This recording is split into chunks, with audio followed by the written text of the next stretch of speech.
Aleluia, aleluia.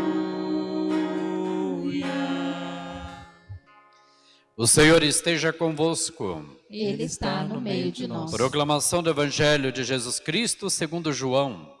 Glória a vós, Senhor. Depois que Jesus saciara os 5.000 homens, seus discípulos ouviram andando sobre o mar. No dia seguinte, a multidão que tinha ficado do outro lado do mar constatou que havia só uma barca e que Jesus não tinha subido para ela com os discípulos, mas que eles tinham partido sozinhos. Entretanto, tinham chegado outras barcas de Tiberíades, perto do lugar onde tinham comido o pão, depois de o Senhor ter dado graças. Quando a multidão viu que Jesus não estava ali, nem os seus discípulos, subiram às barcas e foram à procura de Jesus em Cafarnaum. Quando o encontraram no outro lado do mar, perguntaram-lhe: Rabi, quando chegaste aqui? Jesus respondeu: em verdade eu vos digo, estais me procurando não porque vistes sinais, mas porque comestes pão e ficastes satisfeitos. Esforçai-vos não pelo alimento que se perde, mas pelo alimento que permanece até a vida eterna, e que o Filho do Homem vos dará. Pois este é quem o Pai marcou com seu selo. Então perguntaram: que devemos fazer para realizar as obras de Deus? Jesus respondeu: a obra de Deus é que acrediteis naquele que Ele enviou. Palavra da salvação. Glória a vós, Senhor. Podem sentar? Meus irmãos e minhas irmãs, Estevão, um dos 7 homens escolhidos para serem os primeiros diáconos da igreja, inaugurou um tempo de martírio em vista do anúncio da palavra. Homem cheio de fé, homem cheio da graça do Espírito Santo, ele realizava prodígios e grandes sinais entre o povo e chamava, com tudo isso, a atenção dos invejosos que não conseguiam resistir à sabedoria com que Estevão falava. Por isso, então, essas pessoas que começaram a olhar para Estevão de uma maneira diferente, de uma maneira negativa, levantaram contra ele calúnias e o levaram a julgamento diante do Sinédrio. Ali diante do Sinédrio foi armado um verdadeiro complô contra Estevão. Mas mesmo assim, Estevão continuou firme na sua missão e não se intimidou diante de tudo aquilo que lhe acusavam, as falsas acusações. Porque Estevão tinha toda a convicção daquilo que ele pensava, daquilo que ele falava e das coisas que ele fazia. Então, se ele não estava fazendo nada de errado, não estava falando nada de errado, não tinha nenhuma má intenção, por que então eu iria se intimidar diante das calúnias, das acusações que estavam dirigindo a ele? Não, ficou na dele, como diz o ditado popular, ficou na dele, ficou quietinho. Meus irmãos e minhas irmãs, podemos constatar que ainda hoje, onde a palavra de Deus é anunciada, onde os milagres, os prodígios acontecem, no entanto, acontece também as perseguições e as injustiças. Aquele problema que Estevão enfrentou lá na sua época, mesmos problemas, talvez de uma maneira diferente, nós também enfrentamos na nossa realidade de cristãos. Às vezes também armam verdadeiras arapucas, para que caiamos em contradição. Quando nos perseguem por causa de coisas que o Evangelho nos direciona para fazer.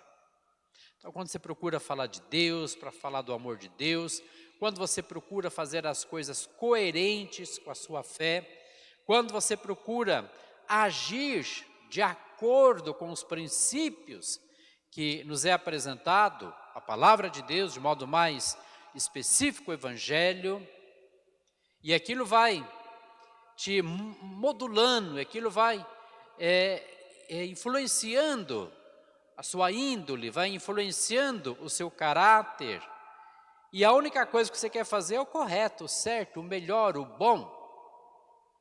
E às vezes quando aqueles que não estão acostumados com o bom, com o correto, com o certo, vão ficar incomodados. E aí então vão começar a apontar o dedo para você. Vão começar então a jogar pedras sobre você.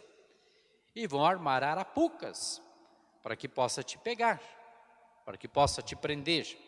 São as ciladas que muitas vezes nós estamos sujeitos a experimentar. É na família, é no ambiente de trabalho, é entre os amigos, enfim, coisas que realmente querem fazer para tirar o crédito daquilo que nós professamos como a nossa fé. Com efeito, meus irmãos e minhas irmãs, nós só podemos provar que somos cheios da graça e do Espírito Santo, como assim era Estevão, se também nós nos mantivermos fiéis à palavra de Deus e não nos curvarmos diante das indagações levianas que as pessoas do mundo nos fazem. Falaram mal de você? Criticaram você? Julgaram? Inventaram coisas horríveis de você? A primeira pergunta que você tem que responder é para você mesmo. Você fez isso ou não fez? Se fez, acolha, corrija-se, se coloca em pé e toca a tua vida. Agora, se não fez, fica em paz, fica em paz, porque a tua consciência é tua mestra. Se não tem nada daquilo que as pessoas falam, fica na sua. Mantenha-se firme, centralizado, mantenha-se no teu caminho, naquilo que Deus reservou para você. Confiantes no amparo e na proteção de Deus, nós também, meus irmãos e minhas irmãs, como Estevão, poderemos enfrentar até a morte e também trazer no nosso rosto a mesma expressão de anjo que ele tinha na face, apesar de todo o sofrimento. O que falou lá no finalzinho da primeira leitura? Lá no versículo 15, está escrito assim: todos os que estavam sentados no sinédrio tinham os olhos fixos sobre Estevão e viram o seu rosto como um rosto de anjo. Com tanta bordoada que deram Estevão, com tantas palavras que jogaram sobre Estevão, tantas calúnias para poder prejudicá-lo, esperaram encontrar nele um rosto desfigurado, um rosto abatido, um rosto triste, um rosto desanimado, desesperado. Mas aqueles acusadores, quando olharam para Estevão, o que viram nele?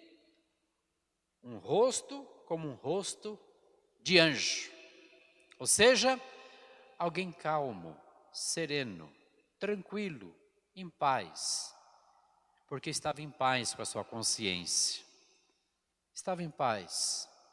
Se tivesse de morrer ali, morreria feliz, porque não estaria devendo nada a ninguém. Nada daquilo que o acusavam, que ele era um blasfemador, que ele estava defendendo uma ideia de Jesus, que Jesus destruiria o templo. Nada, estaria justamente em paz. O Salmo 118, que nós rezamos hoje, em resposta à primeira leitura, nos ensina a permanecer fiéis à lei do Senhor e assim progredir na sua vivência. Meus irmãos e minhas irmãs, mesmo que os poderosos reunidos, seja quem for esses poderosos, que muitas vezes querem se colocar contra nós, e você pode dar o teu nome a esses poderosos, né? Pode ser muitas vezes uma pessoa que não gosta de você, pode ser um vizinho, pode ser um colega de trabalho, pode ser um parente, né? Porque às vezes na família se dá bem, mas no parentesco sempre tem alguma coisa que não vai bem. Então seja quem for esse poderoso que muitas vezes se reúnem para te condenar, mesmo que armem contra nós tramas e armadilhas, nós só seremos felizes se nos mantivermos fiéis na aliança do Senhor. E esse manter-se fiel à aliança do Senhor significa manter-se firme, porque a lei de Deus, que é o amor, é com certeza o nosso alicerce. A gente precisa ter um alicerce para poder aguentar as coisas da vida. A gente precisa ter alguma coisa para se apoiar quando a gente parece que está meio cambetiano, a gente cai. Então o nosso alicerce, esse nosso suporte para nos dar a segurança é o amor de Deus. Então quando você se mantém fiel a este amor de Deus, você é firme, está firme para suportar tudo na vida, para aguentar tudo justamente na tua vida. A perseverança, meus irmãos e minhas irmãs, é o caminho por excelência para que nós prosperamos no nosso intuito de fazer a vontade de Deus. O Senhor nos deu então a sua lei como um presente. Agora, compete a cada um de nós seguir a trilha da verdade para que possamos caminhar na busca da felicidade. Então, que neste tempo pascal que estamos celebrando, estamos na terceira semana já do tempo pascal, possamos acolher em nossa vida a graça da perseverança, principalmente naqueles momentos de provações. Você que já passou por um sufoco na vida, hoje a tua vida está tranquila, em paz. Você acha que acabou teus problemas? Meu irmão, minha irmã, coloca a tua barba de molho que não acabou não. Acabou não. Tem mais coisa pela frente. Então é nesta hora que tem que fazer então valer na nossa vida esta palavra de Deus que nós estamos escutando nesta noite. E é por isso que a gente precisa viver nesta perseverança. Consegue manter esta serenidade, esta calma, esta paz interior diante das tempestades da vida, quem permanece firme em Deus, mas quem também é perseverante na sua vida. Então nós temos que acolher nesse tempo pascal esta graça da perseverança, a fim de que possamos cumprir com fidelidade a vontade de Deus na nossa vida. Então que o Espírito Santo olhe por cada um de nós, olhe para a realidade, a situação da vida de cada um de nós e nos sustente com esta graça, com este dom. Louvado seja nosso Senhor Jesus Cristo. Para sempre Ele seja louvado.